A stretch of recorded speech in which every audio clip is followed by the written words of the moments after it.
The Varela Station market was alive with noise and color. Lights from hundreds of stalls reflected on the polished floor, and the air smelled of exotic spices mixed with engine grease. From passing cargo haulers, traders from all corners of the galaxy shouted prices, waved their goods, and bargained with customers in dozens of different languages.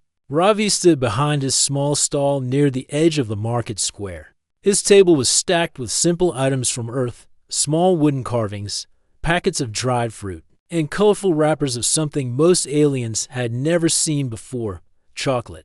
He had learned that in a market full of strange alien foods and rare minerals, the most surprising thing was sometimes the simplest. The small brown bars caught eyes and sparked curiosity, especially when you let customers try a piece. Business was slow that morning. Most people walked past without stopping. Ravi leaned on the stall's edge, scanning the crowd. He noticed all kinds of shapes and colors, tall insect-like merchants, heavy-set lizard-skin guards, and children with glowing eyes chasing each other between stalls. His mind wandered, thinking about the long journey home he would take after selling enough goods. Then he saw her. She was moving through the crowd, not in a hurry, but with a quiet, measured pace. Her hair was silver white, shimmering faintly under the station lights, and her eyes had an unusual glow, not bright, but deep, like looking into a star field through a telescope. She wore a simple gray cloak that covered most of her figure, and she didn't carry the usual market bags or baskets. She looked like someone who was here for a reason, though it was not buying food or trinkets. Ravi's attention stayed on her because there was something different about the way she looked at the stalls. Most people examined goods with interest, picking things up, asking prices. She scanned everything with calm detachment, as if judging more than the items, as if she were reading the people themselves. When her gaze fell on his stall, she slowed her steps. She didn't stop right away, but her eyes had caught the bright-colored wrappers of the chocolate bars. Finally, she stepped forward until she stood right in front of him. "What is this?" she asked in a voice soft but clear. Ravi picked up one of the bars and held it out. "Chocolate. It's a sweet from Earth, made from cacao beans. Very popular where I come from." She didn't reach for it yet. "And you sell this?" "I do," Ravi replied with a small smile. "But I also give the first piece for free. You can taste it before you decide." Her expression didn't change much, but he noticed a small flicker in her eyes. "Free, yes, a gift," he said, from one traveler to another. That made her pause. Ravi didn't think much about the word gift. To him, it was just a friendly gesture, but the woman seemed to be weighing the meaning of it. She looked at the chocolate again, then back at him. Slowly, she extended her hand. Ravi placed the bar in her palm. It looked small against her delicate fingers. She turned it over, inspecting the smooth wrapper as if it were an artifact from another age. "What happens if I take this gift?" she asked. "You eat it," Ravi said with a light laugh. "It's sweet, and it's good for lifting your mood. No conditions, no trade. Just enjoy it." She gave a small nod but did not open it there. Instead, she tucked the bar carefully inside a small pouch hidden under her cloak. "Thank you," she said simply, then stepped back. Ravi thought she would leave, but she stood there for a moment longer, studying him. Her gaze was not unkind, but it had a weight to it, like she was trying to measure the truth of his words. Then, without another word, she turned and walked away into the crowd. The moment felt strange. Ravi had given out free chocolate before. Usually, people smiled, thanked him, and sometimes bought more. This time, the air felt heavier, as if something important had just happened without him knowing. He shook off the feeling and returned to watching for customers, but his eyes kept drifting to where she had disappeared. That evening, as the market began to close, Ravi packed his goods into a small hover cart. Traders around him were talking about station news, rumors of political unrest in distant sectors, and sightings of strange patrols in nearby systems. He didn't pay much attention until he overheard a merchant say, "They say the Starlight Daughter walks again." Ravi didn't know the name, but the way the merchant spoke made it sound like a legend or a ghost story. Another trader responded, "Impossible. The Arathian line was ended years ago. No one survived. The first merchant lowered his voice. That's what they want you to think. But the hunters are out there. They're searching for her. Ravi moved away from the conversation, deciding it was none of his business.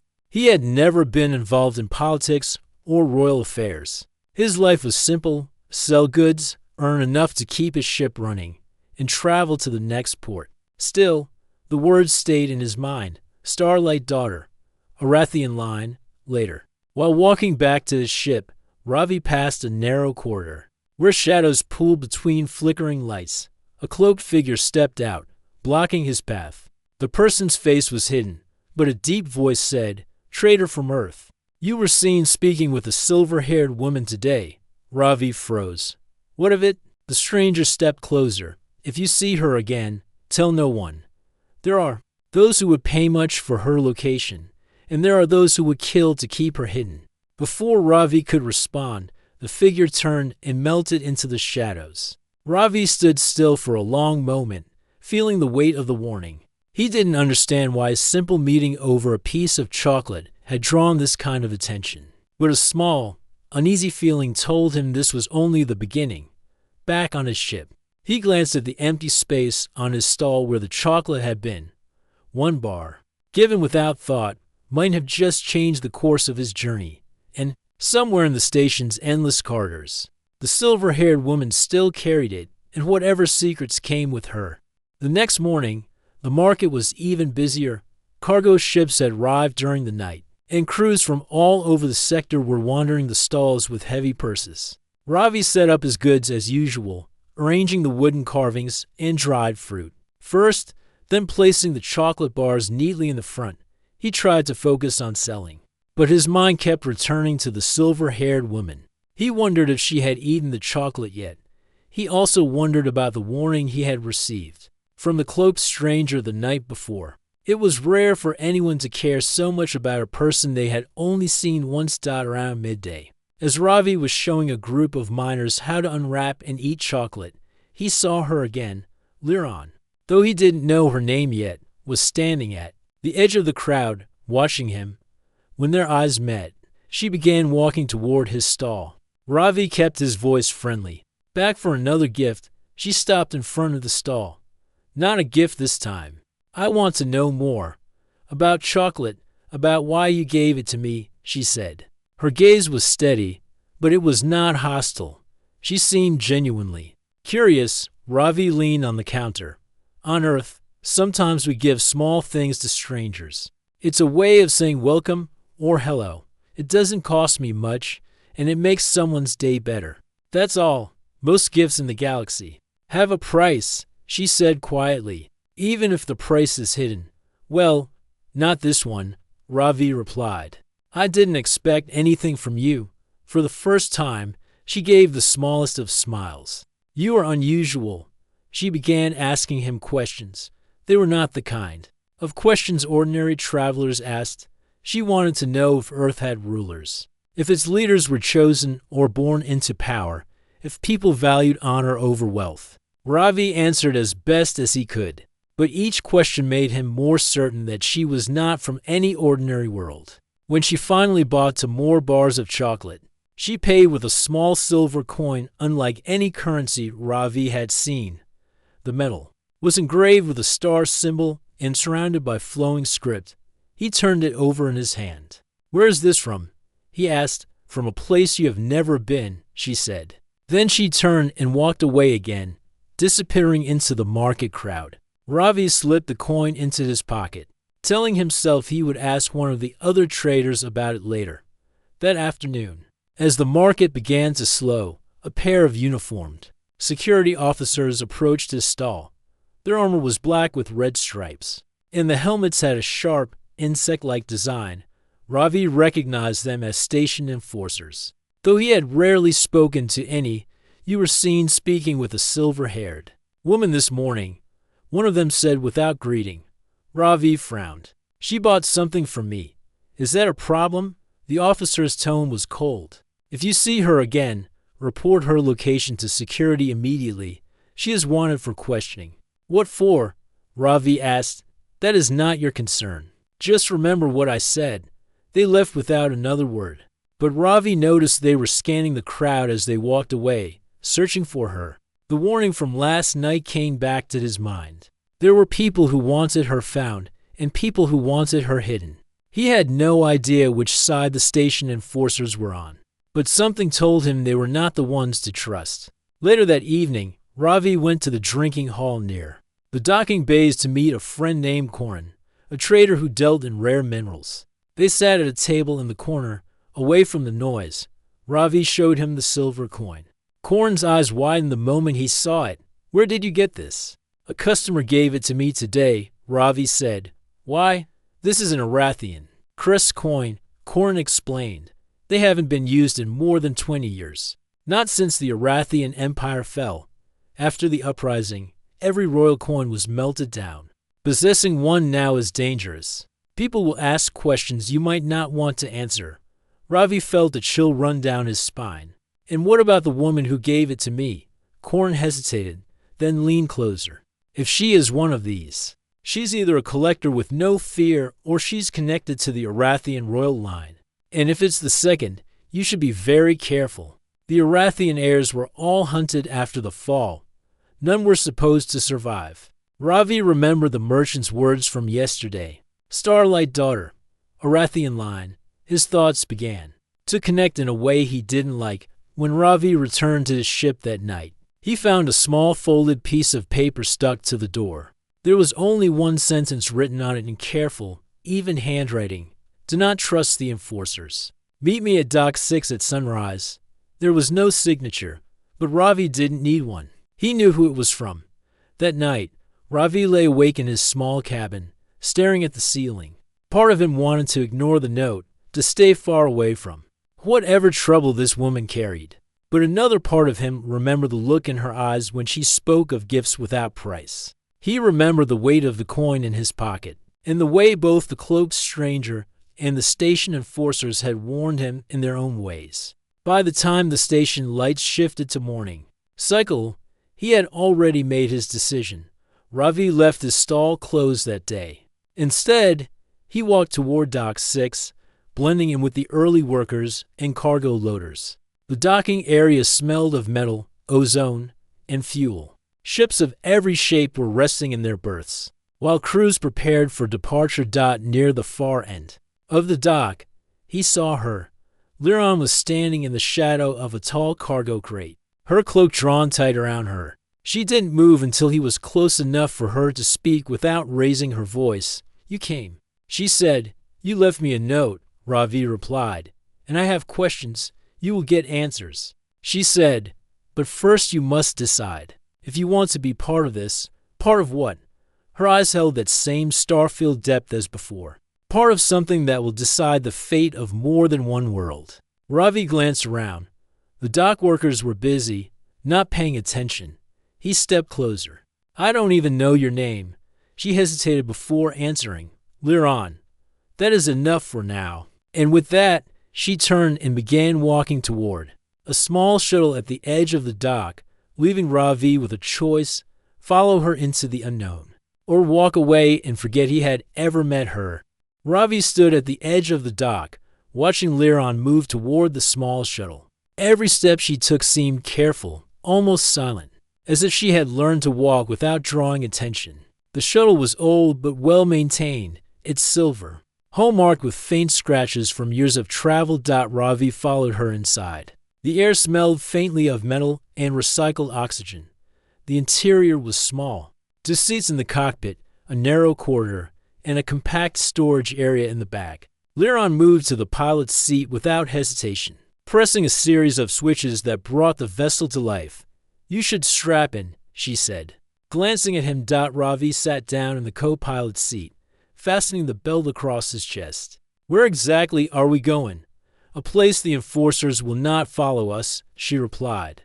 The shuttle lifted from the dock with a low hum through the cockpit window. The station's massive curved wall began to fall away as they rose into open space. Stars stretched in every direction, and the faint blue glow of a nearby planet shimmered on the horizon. Ravi had been on dozens of ships before, but something about this moment felt different. There was no chatter from other crew members, no cargo shifting in the hold. Only the sound of the engines and the steady rhythm of Liran's hands on the controls. After several minutes of silence, Ravi spoke. I think it's time you tell me what's going on. Who are you really? And why is everyone looking for you? Liran kept her eyes on the navigation screen. The fewer people who know, the safer they are. That doesn't work anymore. Ravi said firmly, I've already been questioned by enforcers, warned by strangers. And now I'm leaving the station with you. Whatever this is, I'm already part of it, for a moment. Liran said nothing. Then she took a slow breath. 21 years ago, the Arathian Empire fell. My family ruled it for generations. My mother was the last crown empress. When the uprising came, the capital burned, and the royal family was hunted. They told the galaxy we were all dead. Ravi listened closely, his grip on the seat tightening. But I survived, she continued. I was taken away by loyalists before the palace fell. They hid me on remote worlds, changing my identity whenever danger came close.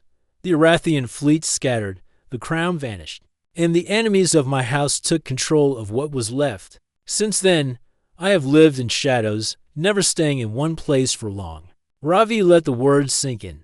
So you're telling me you're the heir to the Arathian throne? Liran's gaze shifted toward him, calm but unyielding. Yes, I am. The rightful ruler of an empire that no longer exists. To some, that makes me a symbol worth protecting.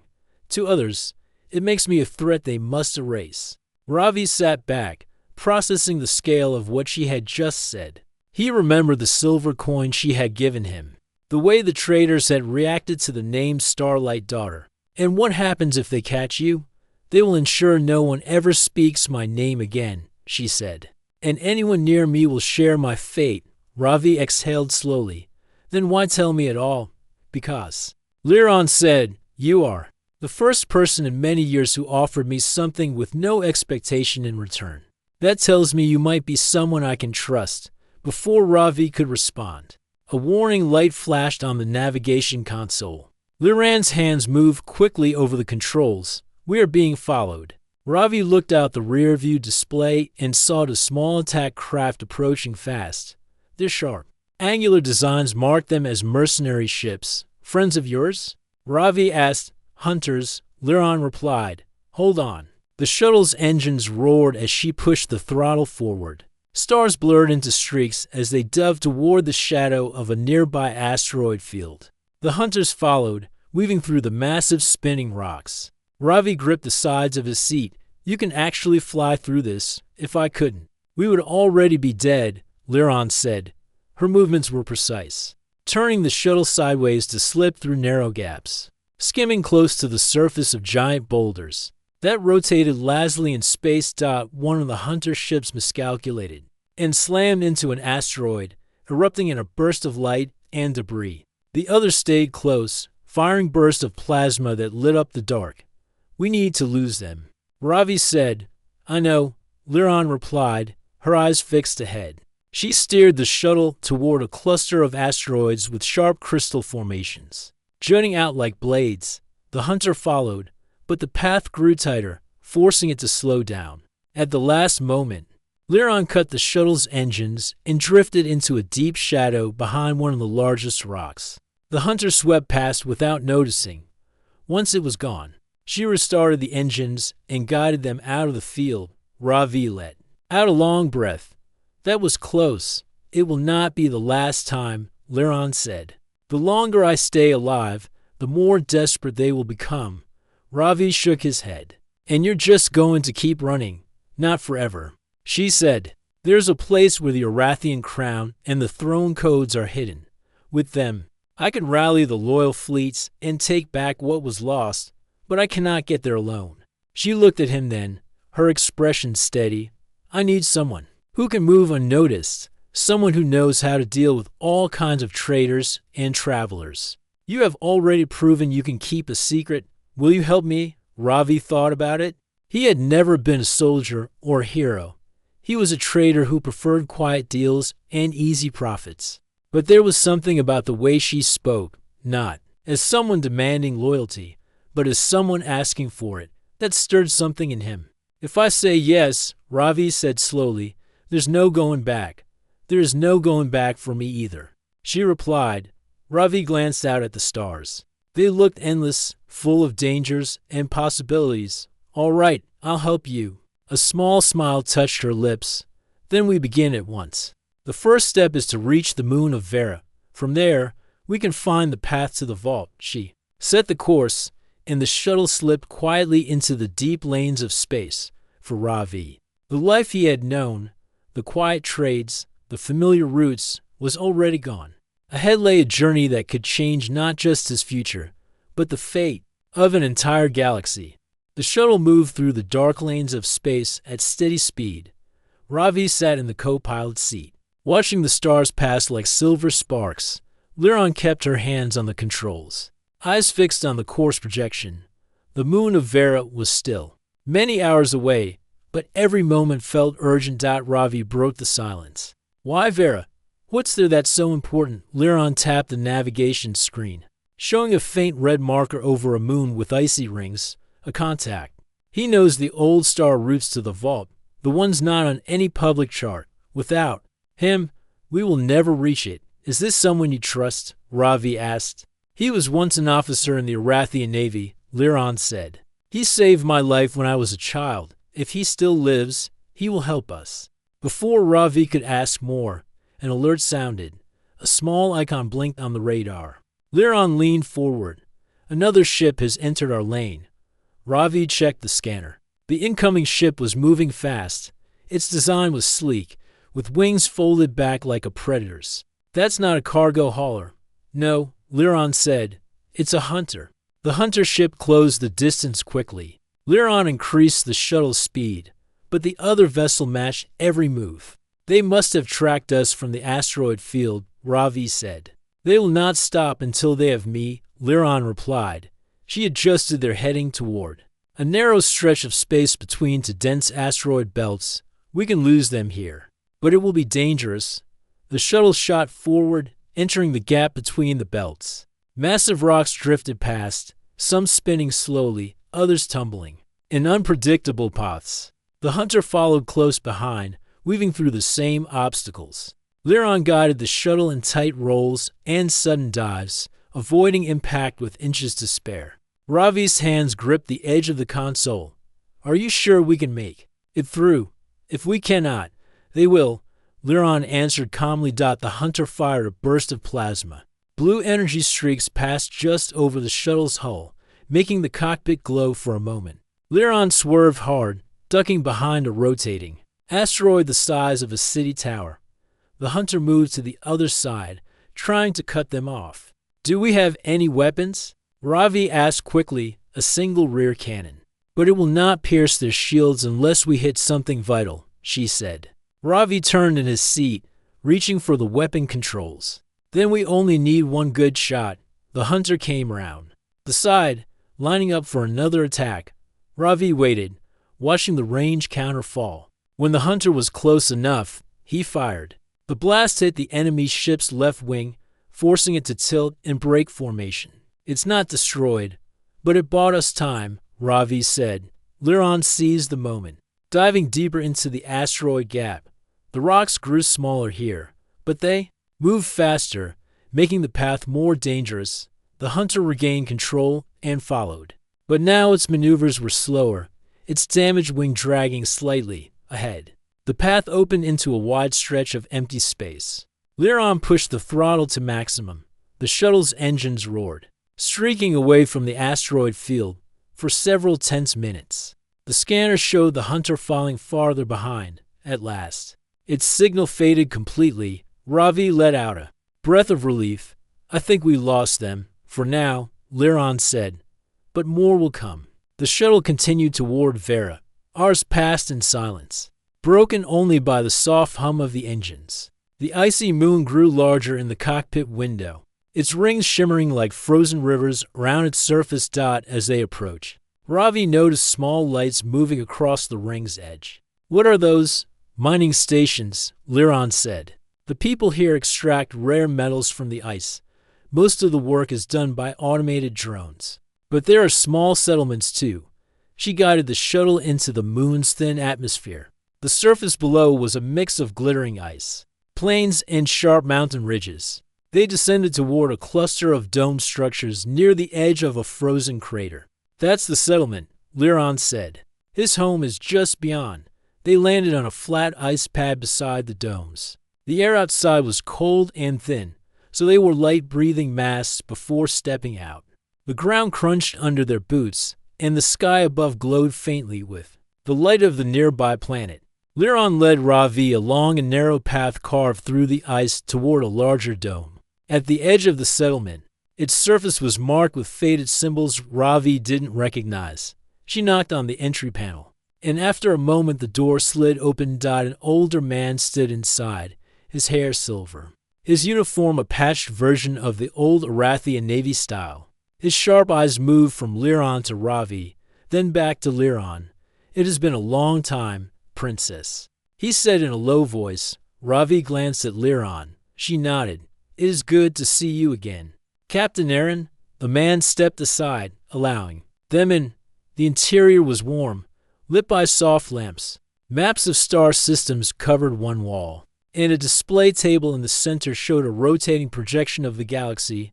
"You have grown," Aaron said to Liron, "but the danger has grown with you. I have heard whispers of the hunters. They are closer than ever," she said.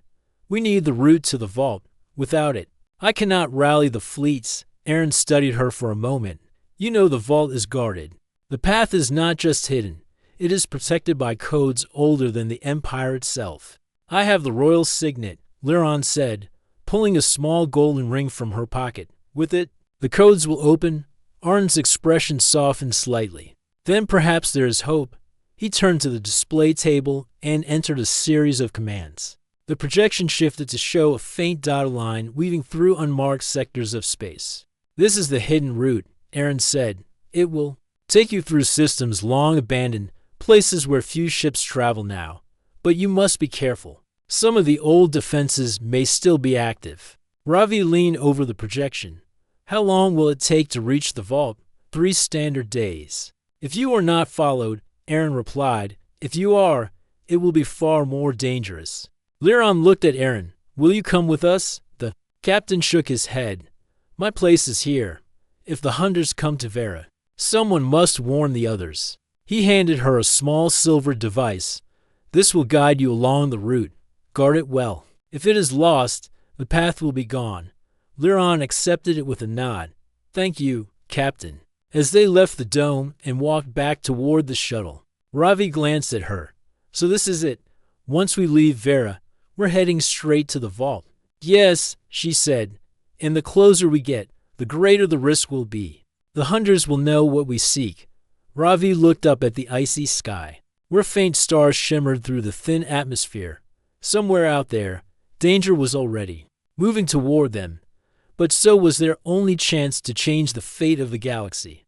The shuttle rose from the icy moon of Vera, carrying Ravi and Liron into the dark lanes of space. In the cockpit, the small silver device given by Captain Aaron glowed faintly, projecting a single thread of light through the star map.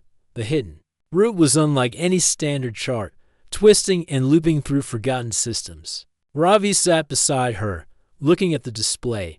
"It looks almost like a puzzle. Why not just take a straight path?" "Because the straight path is watched," Liron answered. "The hunters know the direct ways. This route hides us by taking us where few dare to go." The shuttle entered the first sector on the map.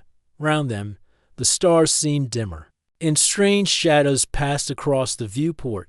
Old navigation beacons drifted in silence, their lights long dead. Ravi checked the sensors. "I'm picking up large objects ahead. They're moving, but slowly." Liron studied the readings. Derelict ships. This sector was once a war zone. Many vessels were left here after the fighting ended. As they drew closer, the size of the wrecks became clear. Some were the length of cities, their hulls torn open, spilling frozen debris into space. Others were smaller, drifting in slow rotations. Ravi watched them pass by. "It feels like a graveyard." "It is," Liron said quietly. "But keep your eyes open. The old defenses may still be active." A sudden flicker on the scanner made Ravi sit forward. Something's powering up. From one of the wrecks, a turret-like structure emerged, its barrels glowing faintly. A beam of golden light lanced across the dark, passing just in front of the shuttle. Defense drone. Liran said sharply. She pulled the shuttle into a sharp roll, diving between two wrecks. Another beam flashed past, striking an old cruiser and slicing through its hull. Can we outrun it? Ravi asked. Not in a straight line, she said. We must confuse its targeting. She steered the shuttle into a twisting path through the debris, using the massive ships as cover. The drone's beams lit up the darkness, always just a fraction. Too late to hit them, Ravi manned the rear cannon, scanning for the drone. When it appeared in his sights, he fired, but the shot only glanced off its shield. It's protected. Ravi said. Then we must use its own surroundings against it, Liran replied. She banked the shuttle hard toward a massive, spinning wreck. The drone followed closely. At the last moment, Liran dived under a large broken section of hull. The drone tried to follow, but the gap was too narrow. It struck the metal, breaking apart in a burst of light. The scanner cleared. Ravi let out a slow breath. That was too close. It will not be the last challenge, Liran said. The hidden route is meant to keep enemies away. That means it will test us as well. They moved deeper into the sector until the wrecks thinned and the stars brightened again. Ahead lay the next marker on the silver device, a faint blue whirl with rings of dust. As they entered orbit, strange shapes appeared in the rings. At first Ravi thought they were asteroids, but then they began to move in patterns. They're not rocks, he said. No, Liran agreed. These are the Watchers. The Watchers were massive automated machines, each shaped like a wide disk with a glowing core. They drifted silently, but their movement was precise, as if following an unseen rhythm. What do they watch for? Ravi asked. Anything that does not belong, Liran said. If we move too quickly or too close, they will see us. She slowed the shuttle to a near glide, matching the pace of the ring's rotation. The Watchers passed by, their cores pulsing. Softly. Ravi kept his hands tight on the console. Do they attack if they decide you are a threat? Yes, Liran said, and they do not miss. For nearly an hour, they drifted in silence through the ring. The faint hum of the shuttle's engines was the only sound. Ravi could feel his muscles growing tense with every slow turn. At last, the final Watcher passed behind them. Liran increased speed, carrying them out of the ring. Ravi let out a breath of relief. That was worse than the drone, he said. Liran gave a small smile. Sometimes the most dangerous traps are the ones that wait instead of chase. The silver device guided them onward into the next sector. This one was filled with bright nebula clouds that swirled like rivers of color. The sight was beautiful, but Liran's expression grew serious. Do not trust what you see here, she said. These clouds hide more than they show. As they entered the nebula, their sensors began to flicker. The colors outside shifted, sometimes looking like distant ships, other times like giant shapes moving in the mist. Ravi tapped the controls. Our scanners are failing. They are not failing, Liran said. The nebula bends signals. It shows you what it wants you to see.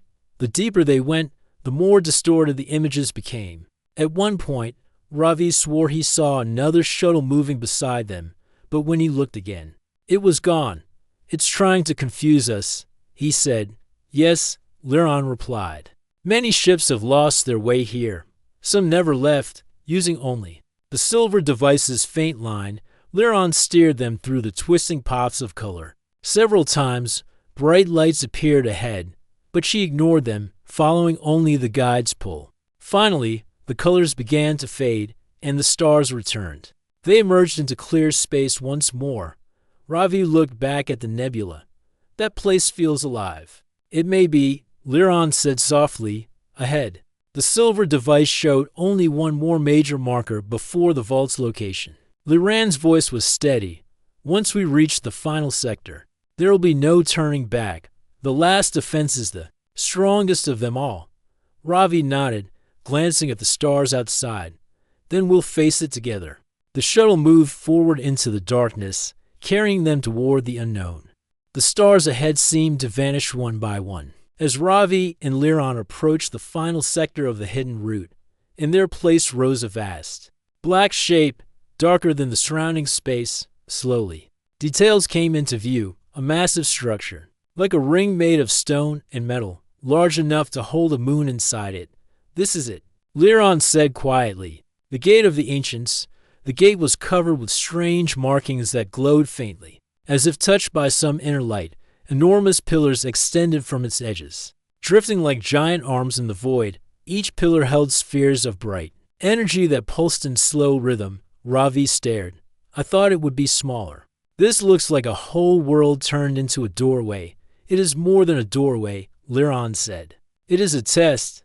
The builders wanted only the worthy to pass. The gate will measure us before it lets us through." They guided the shuttle closer. Without warning, a deep sound filled the cockpit, vibrating through the walls. The glowing symbols on the gate flared brighter, and a wave of energy swept over. "The shuttle. It's scanning us," Ravi said. "Yes," Liron replied. "Hold steady. Any sudden move will be seen as a threat." The wave passed, and for a moment it seemed nothing had changed. Then the space in front of them rippled, and 3 shapes emerged. They looked like ships, but their design was strange and ancient. Each one was carved with the same glowing markings as the gate. "They are the keepers," Liron said. "They guard the passage." The nearest keeper moved forward. A voice spoke, not through the shuttle speakers, but inside their minds. "State your name and purpose." Liron answered clearly. "I am Liron of the House Vera. I seek passage to the vault to claim the legacy that is mine by right." There was silence for a moment. Then the voice replied, "Blood of the lost house is detected, but you are not alone." Ravi straightened in his seat. "I'm her companion. I helped her come this far. I mean no harm." The voice spoke again. "All who pass must face the trial. If either fails, neither shall pass." The 3 keepers spread out, forming a circle around the shuttle. The space between them shimmered, and suddenly the stars were gone. The shuttle was no longer moving through open space, but inside a vast chamber of light. "What happened?" Ravi asked. "We are inside the trial field," Liron said. "It will test our skill, our mind, and our will." A bright path appeared ahead of them, twisting and turning through floating platforms. At the far end, a tall spire shone like a beacon. "The path must be flown without leaving it," Liron said. "If we touch the void outside the path, the trial ends." Ravi tightened his grip on the controls. "All right, let's do this." He piloted the shuttle forward, keeping it centered on the glowing path. The first turns were wide and easy, but soon the path narrowed and began to curve sharply. Floating pillars appeared, forcing Ravi to weave between them. "This is getting tight," he said. "Steady hands," Liron reminded him. "Do not let the path distract you. Focus only on where you must go next." The path dipped suddenly. Downward, Ravi pulled the shuttle into the drop, just missing a spinning blade of energy that swept across the trail. "They're adding traps now," he muttered. The next section was worse. The path split into 3 narrow lines, each twisting in a different direction. "Which one?" Ravi asked quickly. "The center," Liron said without hesitation. He guided the shuttle into the middle lane, swerving to avoid bursts of flame that shot from the platforms. The heat shimmered across the viewport, but they stayed on course. Minutes passed in tense silence until finally they reached the spire. As they approached, the trial field vanished, and they were once again before the gate of the ancients. The voice of the keepers spoke. "You have passed the first test. The second will measure your bond." Without warning, a bright light filled the cockpit, and Ravi and Liron found themselves standing in an open plain under a sky of swirling colors. Their shuttle was gone, and so were the keepers. "This is not real," Liron said. "It is a mind space. The gate is reading our thoughts." A tall figure appeared in front of them, made of silver light. Its voice was calm. "One of you will carry the key. The other will face the danger. You must decide." Ravi looked at Liron. "You're the heir. You should carry the key." Liron shook her head. "The one who carries it will be a target. The one who faces danger will be alone. You have saved me before. I trust you to keep the key safe." They stared at each other for a moment before Ravi nodded. "All right, I'll carry it." The silver figure extended its hand, and a small crystal appeared, glowing faintly. Ravi took it. In the moment his fingers closed around it, the plane changed. Dark shapes rose from the ground, shadow-like creatures with glowing eyes. "They are coming for the key," Liran said, drawing a long staff of light that appeared in her hands. She moved forward, striking at the creatures as they charged. Ravi tried to help, but the crystal grew heavy in his hands, making him slow. He realized the test was not just to protect it, but to trust Liran to defend him. The creatures attacked in waves, but each time Liran struck them down. At last, the plane faded, and they were back in the shuttle. The keeper's voice spoke again. "You have passed the second test. The final test awaits beyond the gate." The massive ring before them began to turn. The spheres of energy on its pillars blazed bright, and a wide tunnel of light opened in its center. "Once we enter, there is no return," Liran said. Ravi glanced at her. "We've made it this far. Let's finish this." The shuttle moved forward into the tunnel of light. Round them, images of ancient cities, great battles, and shining crowns appeared and faded. The deeper they went, the more the light seemed to hum like distant music. At last, the tunnel opened into a vast region of space unlike any they had seen. Stars were clustered close together, their light reflecting off countless floating structures. In the distance, a great tower rose from the surface of a golden world. Liran's voice was almost a whisper. The Vault of Vera. The golden world below shone like a jewel in the heart of the hidden sector. Ravi guided the shuttle through the final stretch of space, and soon the great tower they had seen from the tunnel grew larger until it filled the view. It was built of silver and gold metals that gleamed in the light of 3 nearby stars. Tall arches rose from its base, and at the top, a dome of crystal caught the light like a giant prism. Round the tower, smaller structures floated in orbit, connected by glowing bridges of energy. Liran's eyes stayed fixed on the tower. "That is the Vault of Vera. My ancestors built it to hold the crown and the records of our house. If I can reach the Hall of Ascension, I can claim my title as rightful heir." They landed on a broad platform near the tower's base. The moment their feet touched the ground, the air shimmered, and figures appeared. These were not solid beings but tall, glowing shapes of light, wearing the ancient robes of Vera's council. One of them stepped forward. "You carry the blood of the lost house," it said. "But the vault does not open for blood alone. You must prove your worth in the Hall of Ascension." The figures parted, revealing a great set of golden doors. They swung open without a sound, showing a long corridor lined with tall pillars. Ravi and Liran walked side by side. Their footsteps echoed faintly. The walls showed moving images, scenes from the history of the Vera line. Great fleets in formation, crowds cheering in vast plazas. Leaders making peace between worlds. "They are showing you what your family once was," Ravi said. "Yes," Liran replied softly. "It is a reminder of the duty I would take on." At the end of the corridor, another set of doors opened, revealing a huge circular chamber. In the center, on a raised platform, stood a pedestal. Resting on it was the crown of Vera, a simple band of silver with a single blue gem at its center. Though it looked plain, the air around it seemed to hum with power. 3 more glowing figures stood round the pedestal. The tallest spoke, "To wear the crown is to serve, not to rule. Only one who understands this will be worthy." Liran stepped forward. "I do understand.